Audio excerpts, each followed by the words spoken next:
ನಮಸ್ಕಾರ ವೀಕ್ಷಕರೇ, ಎಲ್ಲರಿಗೂ ಕುಶಲ್ ಕಿಚನ್ಗೆ ಸ್ವಾಗತ. ಇವತ್ತು ನಾನು ನಿಮಗೆ ರೈಸ್ ಬಾತ್, ಅದು ಪುದೀನ ರೈಸ್ ಬಾತ್ ಹೇಗೆ ಮಾಡೋದು ಅಂತ ಹೇಳ್ತೀನಿ. ಇದಕ್ಕೆ ಬೇಕಾಗುವ ಸಾಮಗ್ರಿಗಳು: ಇದಕ್ಕೆ ನಾನು ಒಂದು ಅರ್ಧ ಕಟ್ ಪುದೀನ ತೊಗೊಂಡಿದ್ದೀನಿ, ಒಂದು ಸ್ವಲ್ಪ ಕೊತ್ತಂಬರಿ ಸೊಪ್ಪು, ಒಂದು ಟೊಮೆಟೊ, ಒಂದು ಅರ್ಧ ಬಟ್ಲು ಹಸಿ ಬಟಾಣಿ ತೊಗೊಂಡಿದ್ದೀನಿ. ಸೀಸನ್ ಅಲ್ವಾ, ಬಟಾಣಿ ಸಿಗುತ್ತಲ್ವ, ಬಟಾಣಿ ತೊಗೊಂಡಿದ್ದೀನಿ. ಒಂದು ಈರುಳ್ಳಿ ಉದ್ದಕ್ಕೆ ಹೆಚ್ಕೊಂಡಿದ್ದೀನಿ, ಒಂದು ಆಲೂಗಡ್ಡೆ, ಮತ್ತು ಇದಕ್ಕೆ ಮಸಾಲೆಗೆ 3 ಲವಂಗ, ಒಂದು ಸ್ವಲ್ಪ ಚಕ್ಕೆ, 2 ಏಲಕ್ಕಿ ಮತ್ತು ಗೋಡಂಬಿ ತೊಗೊಂಡಿದ್ದೀನಿ. ಮತ್ತು ರುಬ್ಕೊಳ್ಳೋಕ್ಕೆ ಈರುಳ್ಳಿ, ಹಸಿ ಕೊಬ್ಬರಿ, ಶುಂಠಿ, ಬೆಳ್ಳುಳ್ಳಿ, ಹಸಿಮೆಣ್ಸಿನ್ಕಾಯಿ. ನೀವು ಖಾರ ಎಷ್ಟು ಬೇಕು ಅಷ್ಟು ನೋಡಿಕೊಂಡು ನೀವು ಹಾಕ್ಕೊರಿ. ಮತ್ತು ನಾನು ಒಂದು ಗ್ಲಾಸ್ ಅಕ್ಕಿನ ತೊಳೆದಿಟ್ಕೊಂಡಿದ್ದೀನಿ. ಈಗ ಹೇಗೆ ಮಾಡೋದು ಅಂತ ಹೇಳ್ತೀನಿ ನೋಡಿ. ಒಂದು ಜಾರ್ ತೊಗೊಂಡಿದ್ದೀನಿ. ಜಾರಿಗೆ ನಾನು ಫಸ್ಟು ಹಸಿ ಕೊಬ್ಬರಿ, ನೀವು ಕೊಬ್ಬರಿ ಜಾಸ್ತಿ ಬೇಕಾದ್ರೆ ಜಾಸ್ತಿನೇ ಹಾಕ್ಕೋಬೋದು.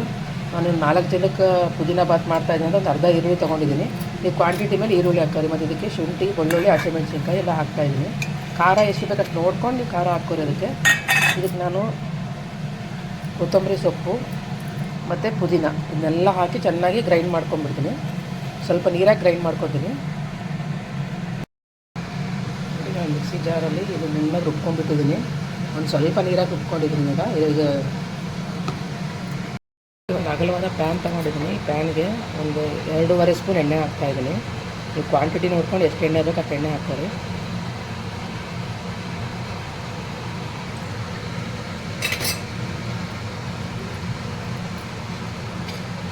ಎಣ್ಣೆ ಕಾದ್ಮೇಲೆ ನಾನು ಇದಕ್ಕೆ ಚಕ್ಕೆ, 3 ಲವಂಗ, ಏಲಕ್ಕಿ ಮತ್ತು ಗೋಡಂಬಿ ಹಾಕ್ತಾಯಿದ್ದೀನಿ. ನಿಮಗೆ ಇಷ್ಟ ಆದರೆ ಅನಾನಸ್ ಹೂವು ಕೂಡ ಹಾಕ್ಕೊಬೋದು ನೀವು ಅದಕ್ಕೆ. ನೋಡಿ, ಎಣ್ಣೆ ಕಾದಿದೆ. ಈಗ ನಾನು ಎಲ್ಲ ಮಸಾಲೆ ಹಾಕ್ತಾಯಿದ್ದೀನಿ. ಚಕ್ಕೆ, ಲವಂಗ, ಏಲಕ್ಕಿ ಮತ್ತು ಗೋಡಂಬಿ ಎಲ್ಲ ಹಾಕಿ ಒಂದು ಸ್ವಲ್ಪ ಗೋಡಂಬಿ ಲೈಟ್ ಕಲರ್ ಆಗಬೇಕಂತ ಒಂದು ಸ್ವಲ್ಪ ಲೋ ಫ್ಲೇಮಲ್ಲಿ ಬೆಂಚ್ಕೊತೀನಿ.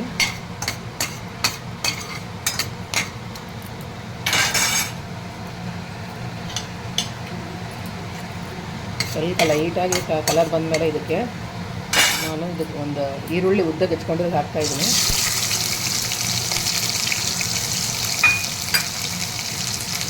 ಈರುಳ್ಳಿ ಸ್ವಲ್ಪ ಲೈಟಾಗಿ ಕಂದು ಬಣ್ಣ ಬರಬೇಕು.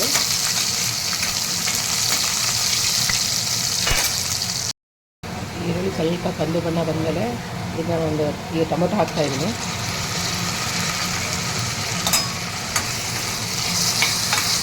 ಟೊಮೊಟೊ ಹಾಕಿದ್ಮೇಲೆ ಇದಕ್ಕೆ ರುಚಿಗೆ ತಕ್ಕಷ್ಟು ಉಪ್ಪು ಹಾಕಬೇಕು.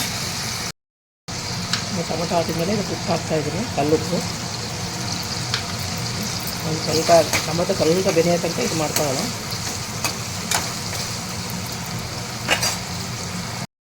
ನೋಡಿ, ಟೊಮೊಟೊ ಸ್ವಲ್ಪ ಲೈಟಾಗಿ ಬೆಂದಮೇಲೆ ಇದಕ್ಕೆ ನಾನು ಒಂದು ಆಲೂಗಡ್ಡೆ ಹಚ್ಕೊಂಡಿದ್ದೀನಿ, ಅದನ್ನು ಹಾಕ್ತಾಯಿದ್ದೀನಿ.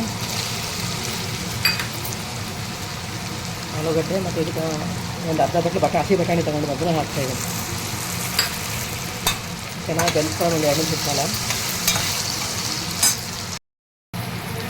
ನೋಡಿ, ಆಲೂಗಡ್ಡೆ ಬಟಾಣಿ ಹಾಕಿ ಒಂದು 2 ನಿಮಿಷ ಕಾಲ ಬೆಂದ್ಕೊಂಡ್ಮೇಲೆ ನಾನು ಏನು ಮಸಾಲೆ ರುಬ್ಕೊಂಡಿದ್ದಲ್ಲ, ಈರುಳ್ಳಿ, ಹಸಿ ಕೊಬ್ಬರಿ, ಹಸಿಮೆಣಸಿನ್ಕಾಯಿ, ಶುಂಠಿ, ಬೆಳ್ಳುಳ್ಳಿ, ಪುದೀನ, ಕೊತ್ತಂಬರಿ ಇದೆಲ್ಲ ಹಾಕ್ತಾಯಿದ್ದೀನಿ. ಮತ್ತು ಇದೆಲ್ಲ ಹಾಕಿ ಚೆನ್ನಾಗಿ ಒಂದು 3-4 ನಿಮಿಷ ಕಾಲ ಹಸಿ ವಾಸನೆ ಹೋಗ್ಬೇಕು. ಅಷ್ಟು ತನಕ ಇದು ನೀಟಾಗಿ ಲೋ ಫ್ಲೇಮಲ್ಲಿ ಫ್ರೈ ಮಾಡ್ಕೊಳ್ಳೋಣ. ಅದೆಲ್ಲ ಹಸಿ ವಾಸನೆಗೂ ಸ್ವಲ್ಪ ಎಣ್ಣೆ ಬಿಡೋಕ್ಕೆ ಸ್ಟಾರ್ಟ್ ಮಾಡುತ್ತೆ. ನೋಡಿ, ನಮ್ಗೆ ರುಬ್ಬಿನ ಮಸಾಲೆ ಹಾಕಿ ಒಂದು 2-3 ನಿಮಿಷ ಕಾಲ ಚೆನ್ನಾಗಿ ಬೆಳೆಸ್ಕೊಂಡಿದ್ದೀನಿ. ನೋಡಿ, ಎಲ್ಲ ಹಸಿ ವಾಸನೆ ಹಾಕಿ ಎಣ್ಣೆ ಬಿಡ್ತಾಯಿದೆ. ಇದಾದಮೇಲೆ ಇದಕ್ಕೆ ನಾನು ಒಂದು ಗ್ಲಾಸ್ ಅಕ್ಕಿ ತೊಗೊಂಡಿದ್ದೆ, ಅದು ನೀಟಾಗಿ ವಾಶ್ ಮಾಡ್ಕೊಂಡಿದ್ದೀನಿ. ಅದನ್ನು ಇದನ್ನು ಹಾಕಿ ಒಂದು 2 ನಿಮಿಷ ಕಾಲ ಅಕ್ಕಿನ ಇದರಲ್ಲಿ ಫ್ರೈ ಮಾಡ್ಕೊತೀನಿ. ನಾವು ಮಸಾಲೆ ಎಲ್ಲ ಅಕ್ಕಿ ಚೆನ್ನಾಗಿ ಹೊಂದ್ಕೊಂಡ್ಬಿಡುತ್ತೆ. 1-2 ನಿಮಿಷ ಕಾಲ ಚೆನ್ನಾಗಿ ಫ್ರೈ ಮಾಡ್ಕೊಂಬಿಡೋಣ. ಅಕ್ಕಿ ಹಾಕಿ ನಾನು ಫ್ರೈ ಮಾಡ್ತಿರುವಾಗ ಒಂದು ಸ್ವಲ್ಪ ತುಪ್ಪ ಹಾಕ್ತಾಯಿದ್ದೀನಿ. ಅವಾಗ ಚೆನ್ನಾಗಿ ಒಂಥರ ಘಮ ಚೆನ್ನಾಗಿರುತ್ತೆ ಪುದೀನ ಬಾತು. ಇದನ್ನು ಹಾಕಿ ಒಂದು 2 ನಿಮಿಷ ಕಾಲ ಫ್ರೈ ಮಾಡ್ಕೊಂಡು ಅಕ್ಕಿ ಒಂದು ತುಪ್ಪ ಹಾಕಿ ಫ್ರೈ ಮಾಡ್ಕೊಂಡ್ಮೇಲೆ ನಾನು 1 ಗ್ಲಾಸ್ ಈ ಗ್ಲಾಸ್ ಹಾಕಿದ್ದೀನಿ, ಅಕ್ಕಿ ತೊಗೊಂಡಿದ್ದೀನಿ. ಅಂದರೆ 2 ಗ್ಲಾಸ್ ನೀರು ಹಾಕ್ತಾಯಿದ್ದೀನಿ.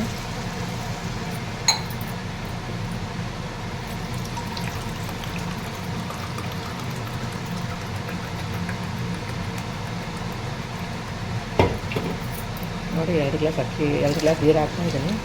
ಇದು ಕುದಿ ಬರೋ ತನಕ ವೇಟ್ ಮಾಡೋಣ. ಅದು ಕುದಿ ಬರಬೇಕಿತ್ತು. ನೋಡಿ, ಕುದಿ ಬರ್ತಿರುವಾಗ ಒಂದು ಸ್ವಲ್ಪ ನೀಟಾಗಿ ಕಲಿಸ್ಕೊಂಡು ಒಂದೇ ಒಂದು ಸೀಟಿ ಮಾಡಿಸಿ. ತುಂಬ 2 ಸೀಟಿ 3 ಸೀಟಿ ಬೇಡ, ಒಂದೇ ಸೀಟಿ ಆದರೆ ತುಂಬಾ ಉದುರಾಗಿ ಭಾಳ ಚೆನ್ನಾಗಾಗುತ್ತೆ. ಖಂಡಿತ ಟ್ರೈ ಮಾಡಿ. ಇದನ್ನು ಯಾರಾದರೂ ಟ್ರೈ ಮಾಡಿದರೆ ಕಮೆಂಟ್ ಸೆಕ್ಷನಲ್ಲಿ ಹೇಗಾಗಿದೆ ಅಂತ ಕಮೆಂಟ್ ಮಾಡಿ. ನೋಡಿ, ನಾನು ಈ ಕುಕ್ಕರ್ ಮುಚ್ಚಿ ಇದನ್ನು 1 ಸೀಟಿ ಮಾಡ್ತೀನಿ. ತಣ್ಣಗಾಗಿದೆ, ನಾನು ತೆಗಿತಾ ಇದ್ದೀನಿ ನೋಡಿ. ನೋಡಿ ಎಷ್ಟು ಕಾಳಾಗಿದೆ. ಒಂದೇ ಸೀಟಿ ಮಾಡಿಸಿ, ತುಂಬ 2 ಸೀಟಿ ಮಾಡ್ಸೋಕ್ಕೆ ಹೋಗ್ಬೇಡಿ. 1 ಸೀಟಿಗೆ ತುಂಬಾ ಚೆನ್ನಾಗಾಗುತ್ತೆ ನೋಡಿ.